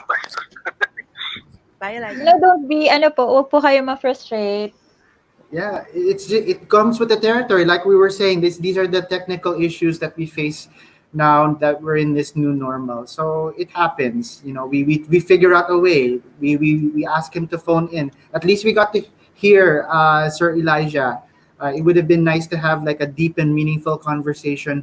Pero there are so many Terp talks in the future. There's so many different, issues that we can dive into, diba? So, should we have the panel? Should we bring everybody back? Yes. Great. Ayan, Hi. welcome back po. Welcome back. Miss Ross, Miss Joy, Miss Christy. Welcome We're back. waiting for Miss Sir Jumer. Hi, I think we're all here. So pasensya na si Sir Elijah is not able to be with us because of technical problems, but I think we can still have our panel here. And we have a very, very hot topic question that we want to present to the group. Okay? So the issue in the community is that maraming hearing na nagtuturo ng senyas. They're teaching sign language either online or setting up classes. So in your opinion, do you think hearing people should teach sign language? So Sir Is Bai, tama po, no, yung phrasing ng question natin, it's should and not can. Can teach or should teach. should teach kasi syempre can and should iba yung connotation. So I mean you can address can if you want to address can, but let's focus on should. All right. So we'll go in order of appearance. Miss Joy. For me, should case-to-case basis. Pero para sa akin, dapat deaf po talaga. The best teacher in their own language is the deaf. Okay. Miss Christy. Christy, Cheryl. Cheryl, sorry. Cheryl po. Okay, yeah. Kasi po tayo mga hearing people is second language po natin lang yung sign language.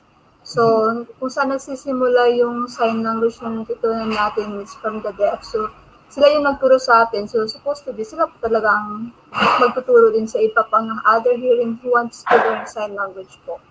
Kasi nga po, hindi sa akin, hindi natin yung language, sa kanila po yan.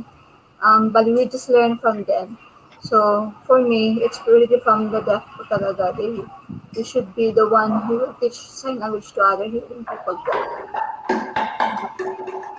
Okay po, before our next guest answer, so just for everyone to know, wala pong mali or tamang answer. So every opinion is really welcome here. So this is an important discussion and maybe we can learn from other people din na magsasabi na, dapat hearing people ang magturo ng sign language. So the discussion is very open and we will not judge you whatever your answers are. Especially for our viewers, pwede rin kayo mag-comment on our comment section below about the question. Yeah. Actually, I want to go back to what Miss Joy said. He said it depends on the situation on a case-by-case basis. So when is it appropriate for a hearing? So in your answer, can you explain more what you mean by that? ano sir, for example, walang deaf. So, there's someone na nagtanong sa no, anong sign nito? So, maybe it can. Pero, pag merong deaf, prefer ko talaga sila yung magtuturo ano yung sign on that word. Mhm. Okay, that's clear. Sir Jumer, what do you think? Sir, actually it's a really hard question, pero for me talaga, sinabi ko na kanina, the very best teacher of sign language is the deaf. But there are some cases, sabi nga ni Ma'am Joy, na we cannot really deny the fact na in reality, especially in our context here, yung accessibility din namin sa deaf experts, because you cannot just ask sign language or to teach you sign language from any deaf. There should be level of expertise then from the deaf, especially if you will be using sign language in your profession. So hindi din pwede na magtanong ka sa deaf na bata or elementary student na deaf or any deaf lang. Kailangan talaga yung deaf talaga na can really advocate for for FSL. So case to case basis, there are some instances that the introductory part of sign language, the discussion, especially hearing people who are just starting to learn sign, hindi din sila marunong mag-understand din kapag kausap nila yung deaf. So there are instances na yung nagtuturo ng mga basic concept is dapat hearing din para walang communication barrier. So parang lecture, ganun. Pero what we are doing as much as possible, kasi nga may barriers talaga sa accessibility. As much as possible, we really increase the participation of the deaf whenever we try to advocate or teach sign language. As much as possible, sa pinaka-best na kaya namin, we are really trying our best to let the deaf advocate for themselves, especially when it comes to FSL. Yun lang po, sir. Ma'am, thank you. Thank you, Sir Jumer. Miss Ma'am Okay, my Ross. turn. Okay, Yes. gaya ng sabi din nila, the best teacher for the deaf is really the deaf. But in my case, I started teaching sign language in 2010. There was no adult deaf at that time whom I could ask for help. Like I was the only one interpreting doing the sign language teaching. But later, like in the past 3 years, we already have some adults who are learning FSL from the Philippine Federation of the Deaf mismo. So I make it sure that every time I'm invited to speak for a training or a sign language teaching, I always ask the organizers to involve. I wouldn't go if there's no deaf with me. So yun. The latest training that I had was with NCDA. So it turned out I became, instead of becoming the trainer, I became the reverse interpreter. The two deaf that were with me, Jong and Clint, were the ones signing there, explaining while I was at the background doing the reverse interpreting. So that's the best case, teaching the hearing people sign language. Because if you're the hearing, the tendency is you would speak. You would be tempted to speak in response to the question of the hearing. But if they're being taught by a deaf teacher or a deaf person, they would be really forced to learn the language on their own. Like they wouldn't depend on their hearing, but on the Exactly. sign of the deaf. Yeah. And it seems like we're all in agreement that the deaf Yeah. people are definitely Are the best the best teachers. Pero yun nga sabi ko, it's a hot button issue in the community. So why do you think it's such a hot button issue? And we can open up to anybody if they just want to jump in. Can I raise some concepts lang din po, sir? So sige. it's a hot topic din po, diba? So the guest can talk something about that. And also the other people are saying na, wait, how do I phrase this? Wait lang, careful lang. Okay, sabi nila, you can teach, hearing people can teach or should teach sign language. Parang pinaparallel din sa spoken language po, diba? So as Filipinos, we also teach English as sa school, diba? We have English teachers, and we also have Filipinos who are teaching Spanish language. So what is your opinion, or what can you say about that? Yung mga guests po natin. Anybody? Sige, ako na lang po mauna. Sige po, akala po. Sige. I think po emerge yung mga issues about who should teach because of some conflicts when it comes to social aspects. Like for example, employment. Sometimes we take the job opportunities that the deaf should have. If you are teaching sign language and there is a capable deaf, dapat sa kanya yung ano. So there are some issues like that and some political aspects. And yung isa talaga sa nakikita ko na issue po is when us hearing or interpreters teach sign language, we are actually bringing with our teaching yung culture natin, which is wrong. So dapat talaga the deaf will teach because they should bring their own culture. They should represent for themselves. But to be honest po, it is really hard to immediately do that na yung deaf talaga agad-agad. Kasi nga it is a process. And what I can assure na lang po is we are really doing our best para makapunta dyan na stage. But we cannot judge those who teach sign language, who are hearing, kasi nga, there are some limitations. So just to clarify lang po, we have teachers here in Davao who teach sign language. Hindi sila deaf. They are instructors. I am one of them. Actually, I am teaching sign language because wala pong available na ano. Pero what we do is we really try our best to teach it and to find strategies na mas ma-maximize as much as possible yung participation nila. Kasi mahirap po talaga kapag hearing. We do not represent their culture. And language and culture cannot be separated. Yun lang po. True. Well, ako naman. In my case po naman, sa school setting namin, yung sign language training naman for regular teachers, free talaga yon. So, mahirap din mag-invite ng isang working adult deaf to become the speaker or the trainer kasi wala kang maibibigay kasi free nga yung training. So, sometimes, may invite namin sila pero yun, snacks lang maibibigay din namin. So, merong limitations din. But every year naman so far, meron kami mga deaf na trainers na ini-involve sa sign language training namin sa school by schedule. For me kasi, sa SPED SNED na ngayon, may subject na sign language for half SEM. Nawala ako. No, you're still here. Okay. Pero ano siya, ang problema lang is, yung teacher na nagtuturo is nagbe-base sa book. And yung International Sign Language na book, which is, para sa akin, ang hirap kasi pag yung, for example, yung student nagtatanong sa akin, ate, ano yung sign nito? Tapos hindi ako makakonect kasi hindi ko man nakita yung book na ginamit nila. So, kasi yung na-learn ko na sign talagang from the deaf. So, nahihirapan ako mag-connect kung yung sa book, kung paano ba i-adjust. So, tinatawag ko yung mga estudyante na deaf, kayo nga yung magturo kasi hindi talaga ma-connect sa akin. Kasi yung ISL na book, so different from love book na ginagamit dati. And then, yung FSL book ngayon. So, parang ang layat talaga. So, yung teacher na nagtuturo, minsan tinatanong ako, pero I suggest na mas okay kung sa deaf ka talaga magtatanong.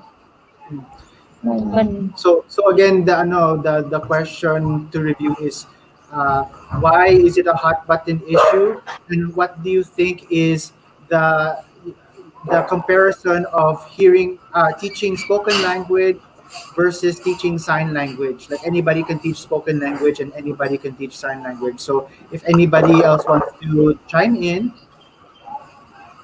Ms. Cheryl, we haven't heard from you yet. Okay.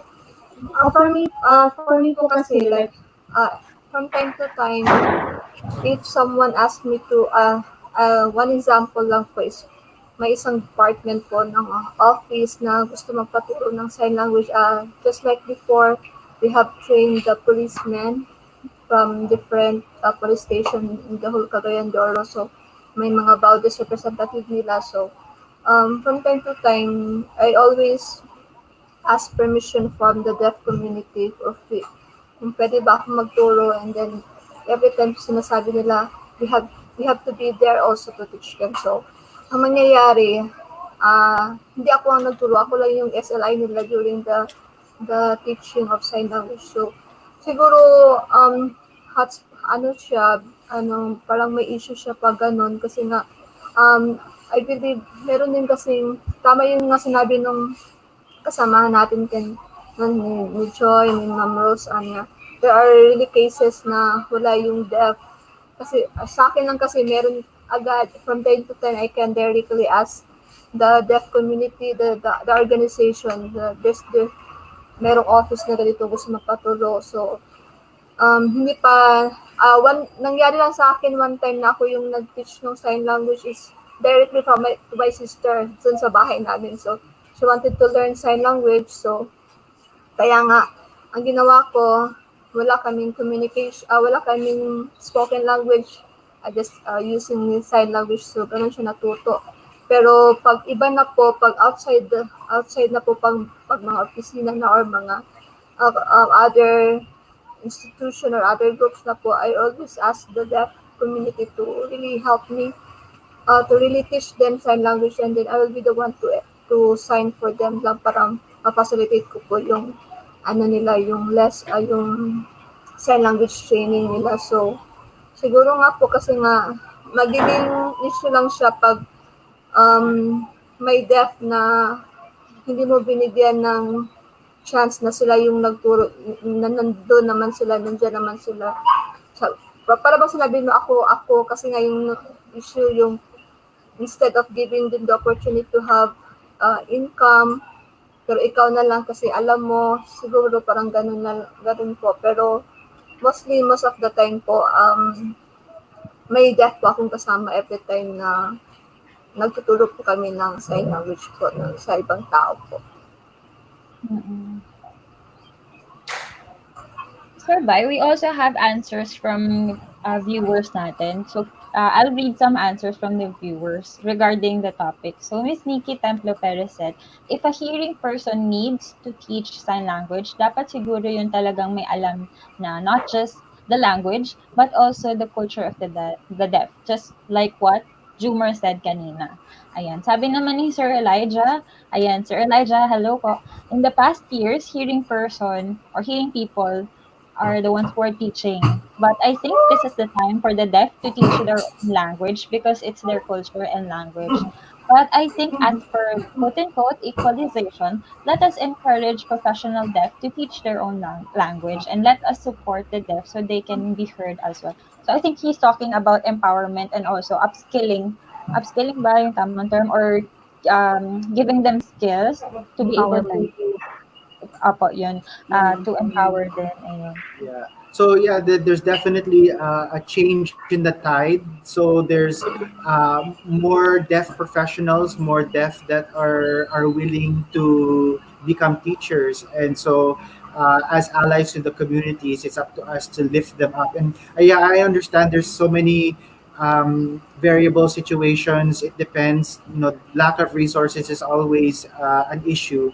But even though the road is a little bit hard and long, it's still a worthwhile path to take because it's the deaf that's leading us into this world, right? And it's not the hearing, imperialist hearing that's Really?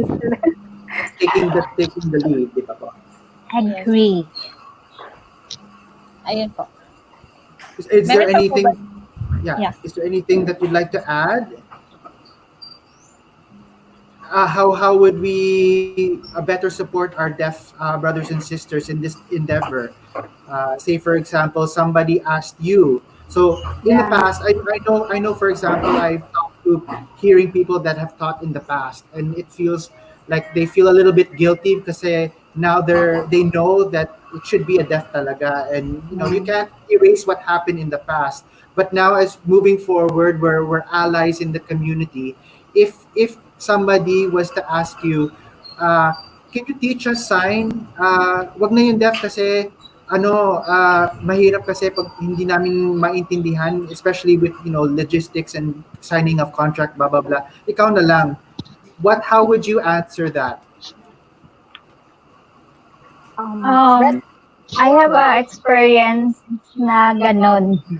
So, yung ine-explain ko kung bakit na sila dapat yung magtuturo. So, kami as ally or tayo is andun na para mag-assist pag hindi na sila magkaintindihan, tsaka na yun papasok in between para ma-explain both sides para magka-connect din sila.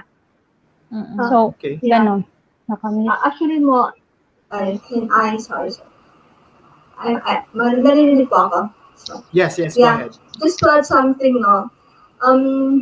Meron po talagang difference if yung deaf yung nagturo sa isang hearing at saka yung hearing itself ang nagturo sa kasama niyang hearing. It's really a big difference.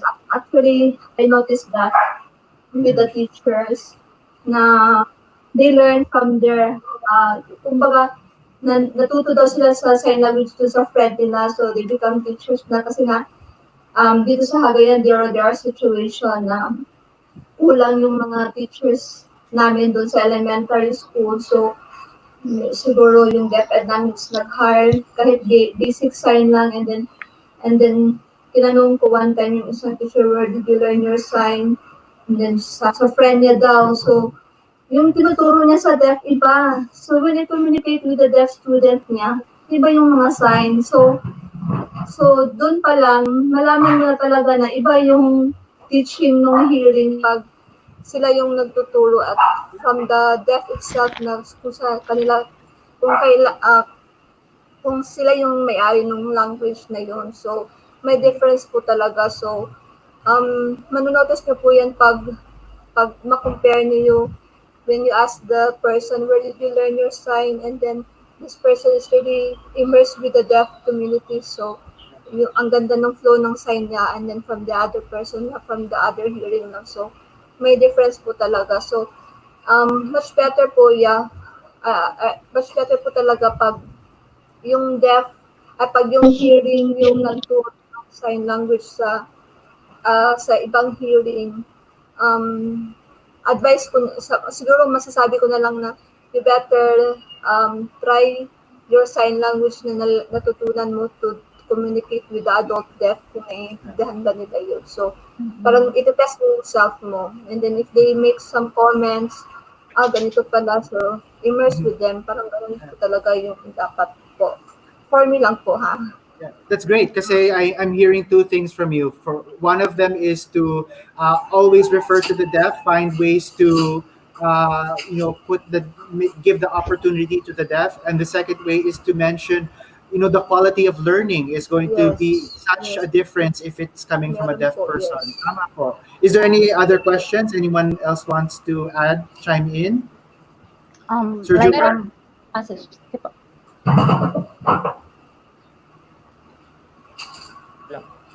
Okay, hello. Ang sa akin lang po, sir, I just would like to remind everybody na sana itong issue na ito, kung sino ba yung dapat magturo ng sign, sana hindi ito maging hinder or hindi maging barrier para mag-encourage tayo ng more interpreters. Because sa situation ngayon, if we are keep talking na the deaf should teach, then the hearing, ganito, baka yung mga hearing natin na may knowledge about sign language, magiging hesitant na sila to share their skills, especially sa mga beginner pa lang na gusto mag-learn. Kasi baka sabihin nila, oh, I am not allowed to teach. Baka may misconception po na gano'n na, ay hindi kita pwedeng turuan kasi dapat deaf ang magturo. So baka it will later on have an impact na imbis na maka-encourage tayo ng more interpreters, baka mas mabawasan pa. So what I would like to keep in mind po na if our heart belongs to the deaf, we should always remember na dapat yung opportunity ibigay natin sa kanila, pero let's not make it as a barrier to stop us from sharing the advocacy and to share this beautiful world po. Mahirap po kasi baka hindi na para sa situation namin, konti pa lang yung full-time interpreters, baka mas lalong lumiit kasi yung mga marunong na mag-sign ay hindi na ako magtuturo kasi dapat sa deaf na. So I would just like to clarify that po. Thank you. And thank you for mentioning that. Very well said, Sir Jumer, no? So I think it's an important topic then for us to discuss kasi we have to acknowledge our privilege. Pero it doesn't mean na dapat matakot Yes. na tayo or mag-ano na Yes. tayo, mag-step back na tayo. Yun nga yung ano eh, that's the important thing. Eh. The more that we discuss about things that are uncomfortable, the more that we become comfortable about this. And which is my and motto. yes, and it will help us progress, 'di ba? Kasi we have to Yes. acknowledge things that are happening and these are happening. So if we do not talk about this, mangyayari pa rin siya. But if we talk about this, tingnan mo yung nasabi ni Sir Jumer, meron silang konting mga interpreters and sometimes they do that and I'm also guilty before na akala ko okay yun na i-take yung job na yun. Pero the more we talk about these things, we learn about these things, mas ano siya, mas nagiging fruitful tayong interpreter or mas lumalalim yung ano natin, kaalaman natin. So, yun po. Ayan. So, Thank you, Sir ang Jumer. daming nating pwedeng himayin and go really delve into this issue. Unfortunately, though, we're almost out of time, and I want to ask Ms. Ross if you have any final messages for our future interpreters, or in general, if you want to give us a final message. Okay, if you're keen on sign language interpreting for the deaf, be prepared, be versatile, as I mentioned earlier, and above all, love the deaf. Because you cannot understand them or do the sign language properly if you don't have the heart for them. So Beautifully said. It's always about heart. the Right? heart, That's two where hands, one two, heart. Yeah, two hands, one heart. two Everybody. hands, one heart. Two hands, one heart. Yeah. Yun. So I'd like, on behalf of Pinasli, I would like to thank our guests, Miss Joy, Miss Cheryl, Miss Ross, Sir Jumer, Sir Elijah, who's out there in virtual land. Thank you Somewhere. guys so much for participating in our fourth episode of Terp Talks. It has been very fruitful, very insightful, and I'm sure the people that are watching are inspired by your stories, and are more willing and eager to be part of our community, which is very welcoming. So again, maraming salamat po sa inyong lahat. Thank you. Bye-bye. Thank you. Thank you po. Thank you po. Thank you. Sobrang fruitful ng discussion Stay natin. mamaya kasi we have a picture afterwards, okay? So don't leave yet. Apo. Yeah, there's a method to my madness kasi that's why the reason why I asked this question is because later on there's going to be another webinar led by deaf people Yes. naman. And this will happen at 3 o'clock, 3 to 4. And I think Pinasli page will also have a viewing party if people are available and are interested in watching it. The topic is Learn from Deaf. Deaf experts advocating FSL, and it's going to be their premiere episode. So very exciting to. Yes. We have our deaf speaker, si Miss Bernadette Infanta, and si Peebs Ablaza. So sila po yung ating experts. Si Miss Bernadette is a teacher, of course, at the College of St. Benil. She teaches FSL in the FSLP program. And Sir Patrick Ablaza works for the Center for Education, Access and Development, which is a research arm of SDEAS. So very insightful yung mga perspectives nila, and I hope that our viewers will participate and watch their webinar. KZ. Yes, so before we end our fourth episode of TerpTalks, Conversations with with sign language interpreters in Mindanao, so we would like to promote our website, pinasli.org. So you can see here on the screen, www.pinasli.org. So if you want to know more about the organization, how to be a member, it's all in our website. You just have to click the membership button. And if you are not a sign language interpreter and you would be interested to join our organization, you can still be a member of Pinasli. So we have different categories. As you can see here on the screen, we have individual member, institutional member, and corporate member. So there are a lot of categories that you can be a part of Pinasli. So also, if you want to support us through financial help, we also have donation drive for our interpreters. So your donations will go to those interpreters who work voluntarily, and for also our deaf relay interpreters na nagsaserve din sa ating community. So these are the information. So we have BPI Savings Bank and savings account number here on the screen. So if you have any more questions, you can email us at info@feelnothing.org. And ayun nga, sobrang rich ng ating conversation, Sir It was Vi. amazing. I love it. Yes. Please watch our next episode, episode 5, next week, where we are going to have our guest speakers from the CODA community. So, Miss Casey, what is a CODA? CODA is Children of Deaf Adults. Sila po yung mga may parents na deaf.